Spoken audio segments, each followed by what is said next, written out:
Today's story is chapter 3. How much is enough? The farmer who was overcome by greed.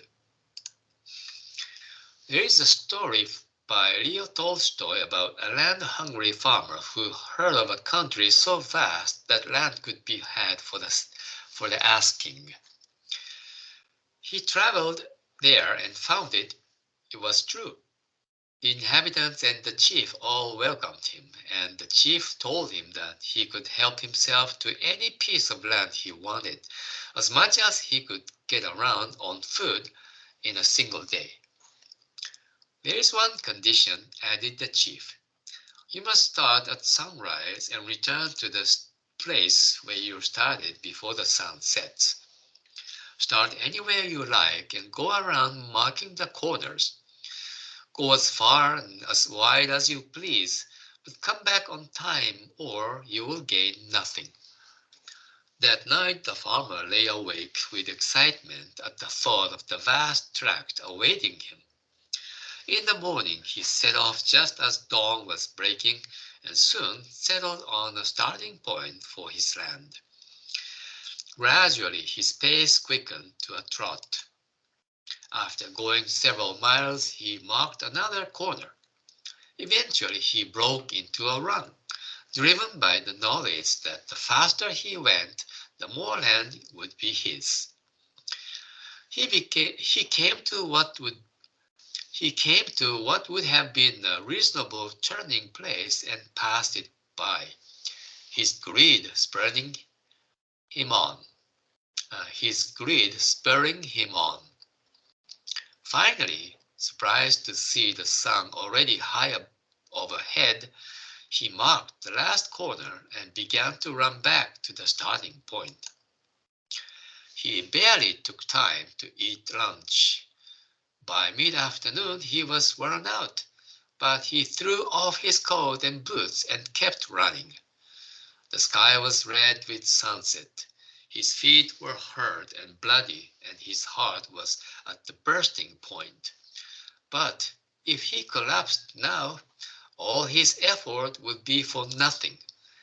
He ran for all he was worth, his eyes on the goal. His effort was rewarded, for he made it back just in time, only to fall over stone dead. His servant dug him a grave and buried him in it. In the end, all the land he needed was a plot 6 feet by 2. Tolstoy's farmer is not alone. Greed kills us all. Yep, this conclusion is so surprising, but it's true. Greed is something that all people have, and amount of the greed is almost the same. That means all people have really strong greed. Usually it's dormant, so it doesn't come to the surface. But once it gets activated, it comes in the front and we will be wavered and pulled by our own greed. Before that, we have control over our strong greed because it was not activated yet. But once it gains such power, after getting activated and full in motion, we are pulled around by our own greed. So Buddha called this as becoming a slave to one's greed. So there is an interesting expression that here, his eyes on the goal. His eyes were fixed on the clear goal. The goal was clear. Just all he had to do was coming back to the starting point in time. But his greed pulled him further and further from the starting point. So it became so difficult for him to come back in time. But he did his best or worst. I don't know how to express it. He did everything he could do to make it in time. And that was the end of his life. This story is the epitome of the life of majority people. Some people sacrifice their health in order to make money. Some people sacrifice their life or health in order to achieve fame or higher status in the society. There was a very long speech by the President of the United States.